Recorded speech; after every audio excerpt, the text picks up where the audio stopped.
तो देखो, अपन inorganic chemistry में लास्ट क्लास में अपन ने पीरियोडिक टेबल देख रहे थे, है ना। पीरियोडिक टेबल में पीरियड की बात कर ली थी अपन ने, तो 7 पीरियड होते हैं, अच्छे से बात कर ली। तो देखो, पीरियड में जो ऊर्जा भरी जाती है उसको कैसे भरा जाता है। तो देखो, 7 पीरियड होते हैं। पहला पीरियड होता है अपना, पहला आवर्त होता है अति लघु आवर्त, जो होता है अपना हाइड्रोजन से हीलियम तक का। इसमें 2 तत्व होते हैं, है ना, 2 तत्व होते हैं। और अति लघु आवर्त होता है, इसमें एक ही उपकोष होता है, एस उपकोष। कौन सा? एस उपकोष, 1s ओनली। इसमें 1 और इधर 2। दूसरा होता है अपना, दूसरा पीरियड होता है लिथियम से नियॉन तक का। तीसरा उपकोष होता है अपना सोडियम से आर्गन तक का। चौथा होता है अपना, देखो, हेलिना की रब से फरियाद, है ना। और हरभजन नेहरा आगर कर 0 रन पर ओटी या यूयूओ के 2, है ना। ये तुम्हारे 7,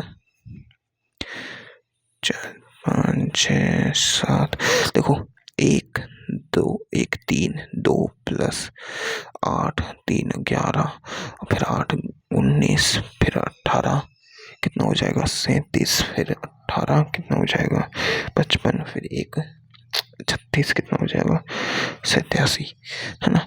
2 2 और 2 8, 2 और 2 2 और 8 नहीं, 2 और 8, इधर 8 आएंगे, है ना। 2 फिर 8, फिर 1 और 18, फिर 18 दूनी का 36, फिर 36 और इधर 54 और इधर 54 और 86 और इधर 118। देखो, इधर क्रम चलता है 2 8 8 18 18 36 का, है ना।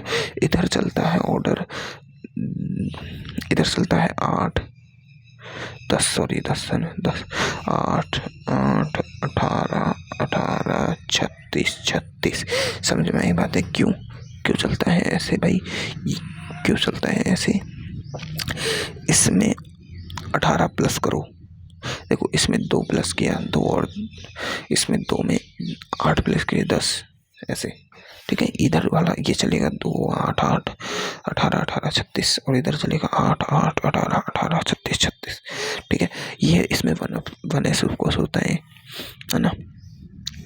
इसमें कितना होता है? 1s उपकोष होता है ना। इसमें वो 1s होता है, 2s होता है, इसमें होता है, और 2p होता है ना। इसमें होता है 1s 2, वाह। इसमें होता है, इसमें 2s 2p होता है, इसमें 3s 3p होते हैं, इसमें 4s 3d 4p होते हैं, है ना। इसमें 5s 4d 3 4f नहीं 5p। इसमें 6s 5d 4f 6p होते हैं। इसमें 7s 6d 5f और 7p होते हैं। ये उपकोष होते हैं इनके। ये अति लघु है, ये लघु है, ये लघु है, ये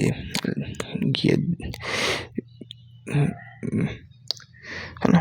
ये दीर्घ है, ये दीर्घ है, ये दीर्घ है ना। ये दीर्घ है, ये अति दीर्घ है, ये अति दीर्घ है, ठीक है। इतना समझा चुका है ना। तो अब इनमें देखो, ऊर्जा कैसे बढ़ते हैं अपन, ऊर्जा का क्रम समझो। तो ऊर्जा का क्रम पहले होता है, ऊर्जा होती है वो भरी जाती है नॉर्मली तरीके से n+l के नियम से। n+l क्या है? क्वांटम संख्या है। क्या है? क्वांटम संख्या। तुम्हें n की वैल्यू आनी चाहिए और l की वैल्यू आनी चाहिए। किसकी? n और l की जो वैल्यू है वो तुम्हें आनी चाहिए, ठीक है। देखो, ऊर्जा का क्रम, अगर तुम्हें उपकोष की बात करी जाए, है ना, L नहीं दी हो तो n के आधार पर, n जैसे नॉर्मली ऊर्जा की पूछी जाए तो S P D F, इनमें ऊर्जा का क्रम क्या होगा भाई? इनमें ऊर्जा का क्रम क्या होगा? S P D F में एसपीडीएफ दी गई हो, एसपीडीएफ दी हो, तो इसमें अपन ऊर्जा का क्रम बता ही नहीं सकते। ठीक है, नॉर्मल एसपीडीएफ में कक्षकों में ऊर्जा का क्रम नहीं बता सकते। ठीक है, ऊर्जा का क्रम बताने के लिए अपन को क्या करना होगा,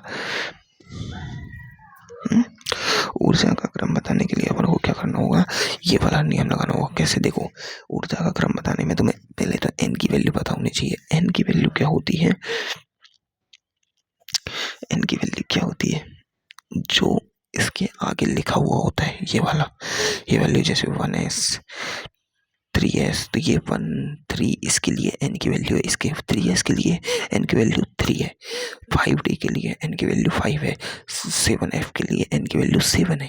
ठीक है, एन की वैल्यू क्या होती है, जो आगे लिखी हुई होती है। अब एल की वैल्यू क्या होती है भैया, एल की वैल्यू क्या होती है भैया, तो देखो एल की वैल्यू अपने पास एल की वैल्यू निकाल रहे तो एस बी डी एफ है ना, जी एच आई जे के, ऐसे कितने भी हो, इसके लिए 0 से स्टार्ट कर दो। एल की वैल्यू 1 2 3 4 5 6 7 8 ऐसे चलते जाओ आगे तक। ठीक है, तो देखो हमने सॉल्व यहाँ तक ही करना है बस, मतलब काम तो यहाँ तक ही आएगा, पर जी को ले लेते हैं काम में। तो देखो एस के लिए एल की वैल्यू सदैव 0, पी के लिए एल की वैल्यू सदैव 1, डी के लिए एल की वैल्यू 2, एफ के लिए एल की वैल्यू 3। अब निकालो तुम 5p में एल एन प्लस 5p है, 3d है और 6f है ना, और 7s है। तो अब इनमें n प्लस एल का नियम लगाओ, इनमें n प्लस एल, किसकी ऊर्जा सबसे ज्यादा है, किसकी ऊर्जा कम है। अपन जानते हैं ऊर्जा समानुपाती है n प्लस एल के, जितना n प्लस एल की टोटल वैल्यू होगी उतनी ज्यादा उसकी एनर्जी होगी। ठीक है, तो अब देखो 5p में n प्लस एल लगाओ, तो देखो n plus L n plus L n plus L n plus L, तो देखो 5p में n प्लस एल लगाते हैं तो n क्या है इसका 5 प्लस एल, p के लिए l की वैल्यू 1, तो इसका n क्या है 3, f के लिए n की वैल्यू 3 और 3d के लिए 2, सॉरी d के लिए 2, इसके लिए n की वैल्यू कितनी है 6 प्लस f के लिए 3 और इसके लिए n की वैल्यू 7 प्लस l के लिए 0। ठीक है, तो ये 6 आ रहा है, ये 5 आ रहा है, ये 5 और 3 6 और 3 9 आ रहा है और ये 7 आ रहा है।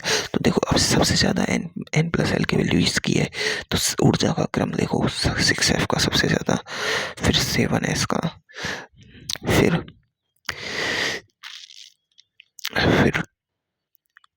5p का, फिर 3d का।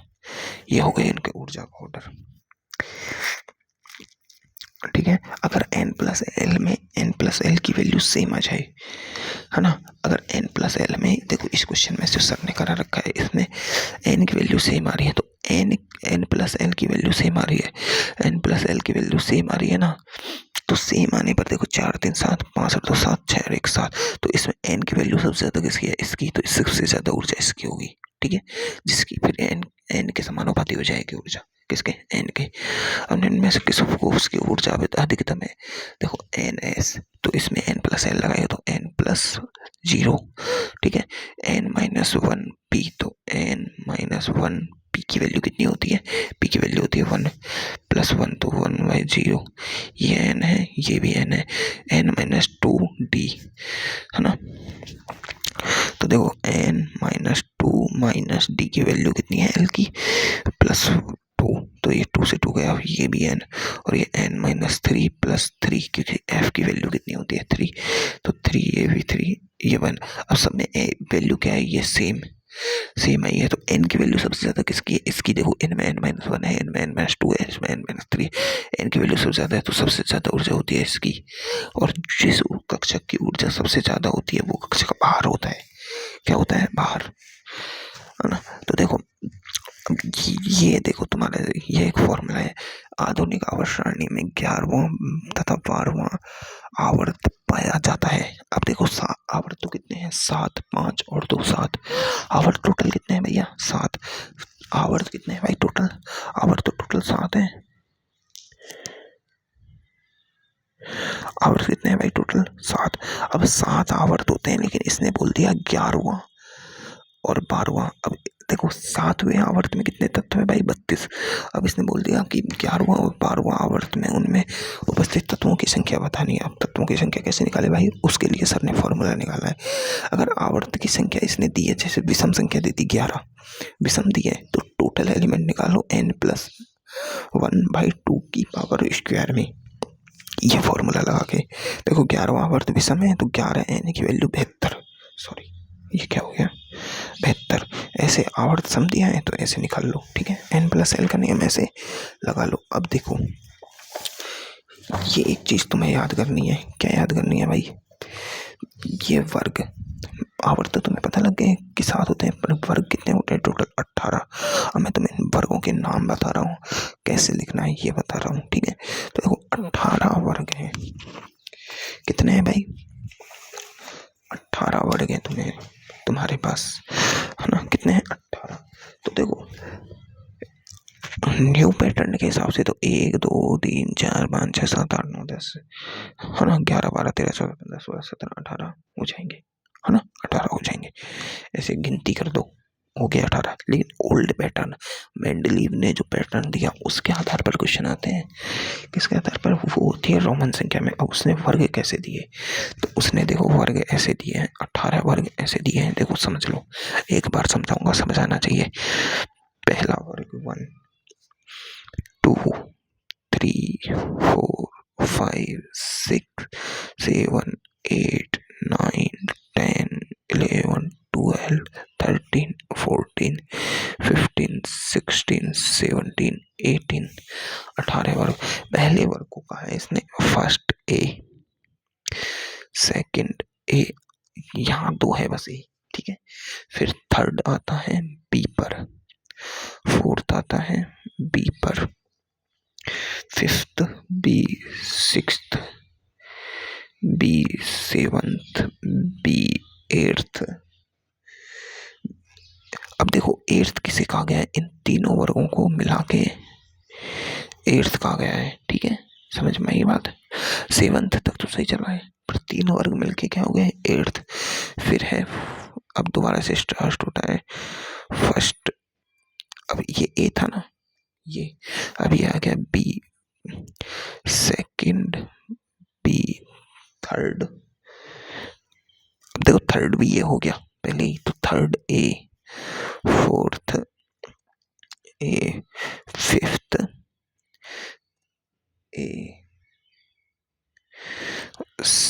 और सिक्स्थ ए। अब यहाँ ये है सेवंथ ए, और इसे कोई वर्ग नहीं कहा गया, इसे जीरो वर्ग कहा गया है। क्या कहा गया है, जीरो वर्ग, ठीक है। समझ आ रही है ना बातें, समझ आ रही है बातें, आ रही है कि नहीं आ रही। अब देखो तुम्हें मैं बताता हूँ, इन दो को अलग नाम से रखा गया है। देखो ये मेंडलीव ने नाम दिए हैं, मेंडलीव ने, ठीक है। ये मॉजले ने दिए हैं, मेंडलीव ने अपनी आवर्त सारणी में। अब देखो मेंडलीव की जो आवर्त सारणी का वर्ग था वो था फर्स्ट डे, ये था सेकंड डे। फिर उसने मेंडलीव ने ये से लिया था थर्ड डे, कहाँ गया थर्ड डे। फिर इसने इसको दूसरे के बाद इसको रखा तीसरा, फिर चौथा, फिर उसका पांचवा था ये, फिर छठा था, फिर इसका, फिर ये सातवां था, है ना। फिर उसका, फिर ये आठवां था, नौवां था, फिर ये बी श्रेणी चालू हो गई। मतलब ए श्रेणी उसकी ऐसे चली थी, फिर बी श्रेणी, ये जीरो वर्ग उसने अलग रखा था। ये मतलब अब अपन ने आवर्त सारणी को अच्छी तरह व्यवस्थित किया है। तो मेंडलीव की आवर्त सारणी के वर्ग हैं ये, उसने इन तीनों को एक ही वर्ग में रखा, उसका भी कारण था, सब कुछ का कारण था। क्या था, अब देखो तुम्हें मैं एक बात बताता हूँ। देखो पहला वर्ग स्टार्ट होता है हाइड्रोजन से आवर्त सारणी में, यह होती है तुम्हारी हाइड्रोजन, है ना। समझो, है ली ना की रब से फरियाद, पहला वर्ग, है ना। दूसरा वर्ग तुम्हारा स्टार्ट होता है बेटा मांगे कार स्कूटर बाप राजी, है ना। तीसरा तुम्हारा स्टार्ट होता है किससे, थर्ड स्टार्ट होता है। अब देखो दो तो तुम्हारे ये हो गए, है ना। फिर 10 तत्व आते हैं तुम्हारे ऐसे, साइंस टीचर विनीता कुमारी मन पे को नी क्यों जान गवाई।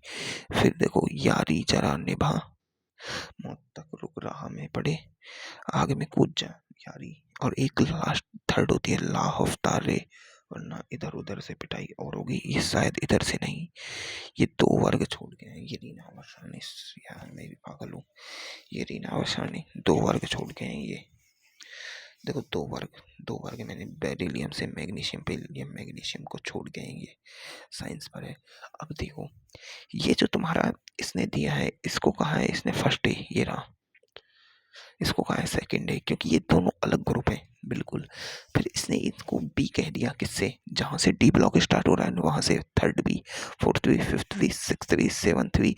अब इन तीनों को एट्थ कहा है इसने अलग से, कारण कारण इनकी वो है प्रकृति, आयरन कोबाल्ट निकल धातुएं हैं। क्या है, धातु है। रुबे ये RHRUA, ऑस्ट्रेलियन ये प्लेटिनम, ये सारे के सारे हैं ना, ये विशेष धातुएं होती हैं। क्या होती हैं, विशेष धातुएं, इसलिए इनको उसने अलग एक एर्थ वर्ग में रख दिया है। ठीक है, फिर इन दोनों को अलग इसलिए कहा गया है क्योंकि इसमें ये डी ब्लॉक के तत्व है ही नहीं, ये डी ब्लॉक इसमें पूर्णतः भरा हुआ है, Zn में डी ब्लॉक पूर्णतः भरा हुआ है, कैडमियम में डी ब्लॉक पूर्णतः भरा हुआ है, और Hg में डी ब्लॉक पूर्णतः भरा हुआ है। इसमें इनमें भी लगभग पूर्णतः भरा हुआ होता है, इसमें S ब्लॉक खाली होता है, ये अपन को पता लगेगा, है ना। S उपकोष खाली होता है, इसमें इसमें दोनों उपकोष भरे होते हैं, S और P, S और D। अगर आगे देखेंगे तो इसलिए इनको अलग बी नाम दिया है। ठीक है, फर्स्ट बी सेकंड बी, ठीक है, अलग नाम दिया है। ठीक है, अब समझ में आई बात है। चलो देखो बी क्यों कहा गया है इनको, देखो इसका भी पूर्णतः उपकोष भरा हुआ होता है, बेरिन, बेरिलियम, मैग्नीशियम, कार्बन, स्ट्रांसियम। इसका इसमें देखो देखो इसकी संरचना देखो, बेरिलियम की, बेरिलियम 4, 1s2 2s2 पूर्णतः भरा हुआ उपकोष। इसकी संरचना देखो लिथियम की, 1s2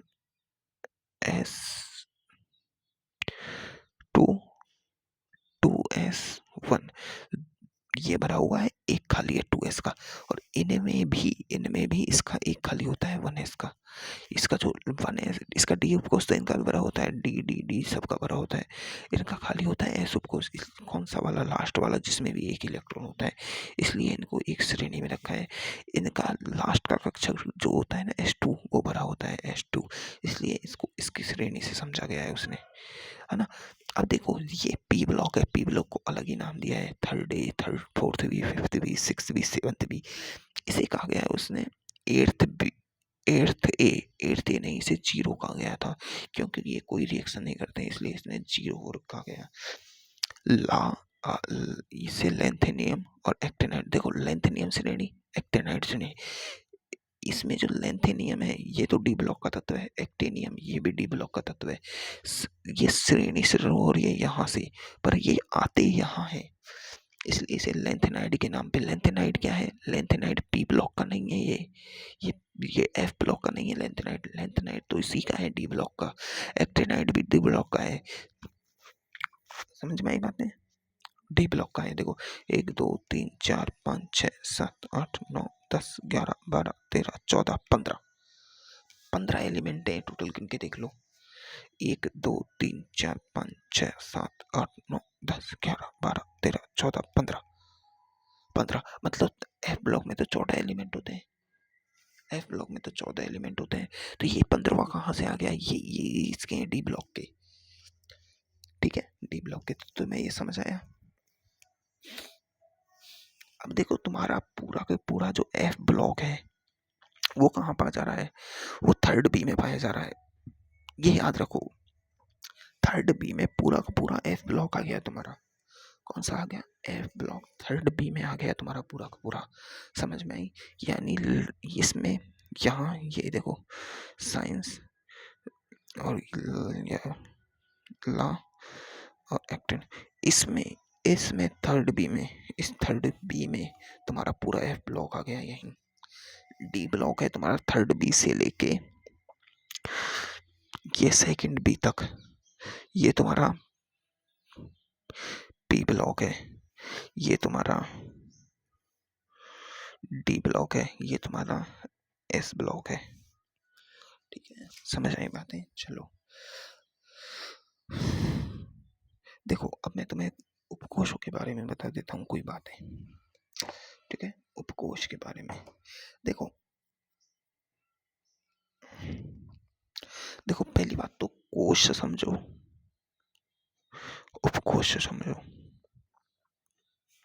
कोश होते हैं 1 2 3 4 5 n के हिसाब से, कि है ना, n के हिसाब से, KLMNOP, है ना, ये होते हैं कोश। ठीक है, क्या होते हैं कोश? क्या होते हैं कोश? उपकोष क्या होते हैं? SPDF, इनको कोश में समझ लेना। ये तो उपकोष है, एक कोश के अंदर बटे हुए उपकोष। मतलब देखो, एक कोश, दो कोश। अब इसके जो एक कोश है ना, ये इसमें एस बी है, पी बी है, डी बी है और एफ बी है, समझ गए? चारों उपकोश इसके हैं, इसमें भी एस पी डी एफ होंगे। कैसे? देखो, अपन भरते हैं जब 1s2 आता है, 2s2 आता है, 2p6 आता है, 3s2 आता है, 3p6 आता है, और फिर आता है 4s2, फिर आता है 3d10, फिर 4p6। तो देखो, 1 ये एक कोश, ये एक कोश, ये एक कोश, ये एक कोश, इसमें दो उपकोष, इसमें दो उपकोष, इसमें तीन उपकोष, अगले वाले में चार उपकोष। ऐसे कोश तो ये है एक पूरा, ये कोश है। क्या है? कोश। कोश अलग होता है, उपकोष अलग होता है। समझ में आता है? कोश अलग है, उपकोष अलग है। समस्याएं समझो, दिक्कतें समझो, है ना। तो अब मैं तुम्हें बात करता हूँ कोई एलिमेंट का, जो विन्यास है वो इस प्रकार है: 1s2 2s2 2p5। ठीक है, ये कोई इलेक्ट्रॉन का इलेक्ट्रॉनिक विन्यास है, दिया हुआ है। ठीक है, तो इसका अंतिम कोश बताओ तुम। अंतिम कोश, अंतिम कोश ये रहा। कोश की बात कर रहे हैं, नंबर गिन लो। 1 2 3 है कोई? नहीं। तो 3 होता तो 3 अंतिम, 4 होता तो 4 अंतिम। कोश, अंतिम कोश ये है। अंतिम कोश, इसमें देखो इलेक्ट्रॉन की कमी है, इसे अंतिम कोश भी कहेंगे, इसे बाह्यतम कोश भी कहेंगे, इसे अपन संयोजी कोश भी कहेंगे। ठीक है, ये दिए गया जो विन्यास है उसमें n का अधिकतम मान है, n का अधिकतम मान, n का अधिकतम मान। ठीक है, उपांत्य कोश क्या होता है? उपांत्य कोश क्या होता है? उपांत्य, इससे अगला जो कोश होता है, इससे छोटा कोश, यानी n से जो छोटा कोश होता है, n की वैल्यू, n का अधिकतम मान, अधिकतम मान तो क्या होगा?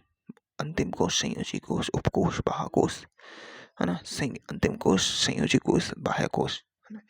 ये हो गया। लेकिन अगर n-1 की वैल्यू, अब यहाँ देखो 2-1 करेंगे तो 1, ये 1s2, ये क्या है? इसका उपांत्य कोश, उपांत्य कोश। ठीक है, अगर n-2 करते तो वो तो है नहीं, यहाँ पर है नहीं, तो इसमें उपांत्य कोश नहीं है, नहीं है। कौन सा कोश? उपांत्य कोश नहीं है। अब मैं तुम्हें एक इलेक्ट्रॉनिक विन्यास लिख के देता हूँ, देखो। हाँ, क्या लिख के दे रहा हूँ? एक इलेक्ट्रॉनिक विन्यास लिख के देता हूँ।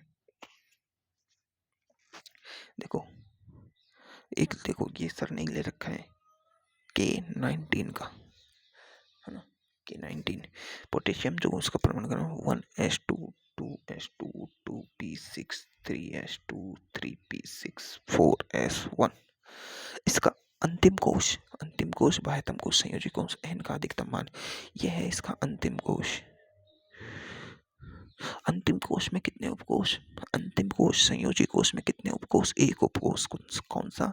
एस उपकोश। एस उपकोश में, अंतिम कोश में इलेक्ट्रॉन की संख्या 1, अंतिम कोश के एस उपकोश में इलेक्ट्रॉन की संख्या 1। अगर इसका ये भरा हुआ था 4s1, है ना। ठीक है, वो तो ऊर्जा के आधार पर बढ़ते हैं अपन, 4s1। ठीक है, इसका उपांत कोश ये रहा, उपांत कोश। अब देखो उपांत कोश की बात करें, उपांत कोश क्या है, ये उपांत कोश कौन सा है, 3s2 3p6। उपांत कोश में कितने उपकोश, कितने उपकोश हैं, 2 उपकोश हैं। कौन कौन से, s और p। s में कितने इलेक्ट्रॉन है, 2। p में कितने इलेक्ट्रॉन है, 6। उपांत कोश की बात कर ली अपन ने। ठीक है, उपांत उपांत कोश में टोटल इलेक्ट्रॉन कितने हैं, 8। कितने हैं, 8। ये सारी बातें अपन को आनी चाहिए, है ना। अब देख लो उप उपांत कोश कौन सा है,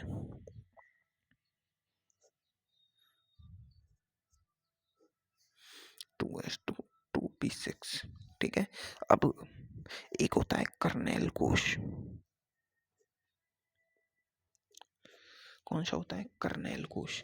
कर्नेल कोश कौन सा होता है, इस बाह्यतम कोश को छोड़ दो, यानी इस मतलब अंतिम कोश को छोड़ दो। अंतिम कोश ये है, अंतिम कोश को छोड़ के ये सारा है जो कर्नेल कोश है।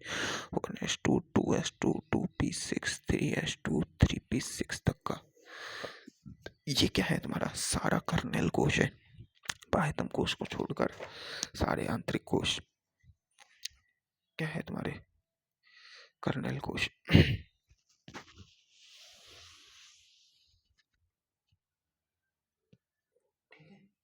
कोश समझ आए, उपकोश समझ आए।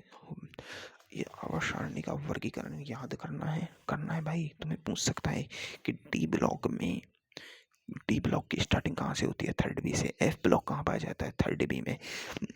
हेलोजन में निकोजन परिवार का कौन सा वर्ग है, मतलब हेलोजन परिवार कौन से वर्ग में आता है, ये इसमें 7th में आता है। ऐसे तुम्हें चीजें याद होनी चाहिए, लिख लिख के याद होगी धीरे धीरे। आवर्त सारणी समझो, करो। चलो ठीक है, अब अपन कल पढ़ेंगे बोहर बेरी का क्लासिफिकेशन।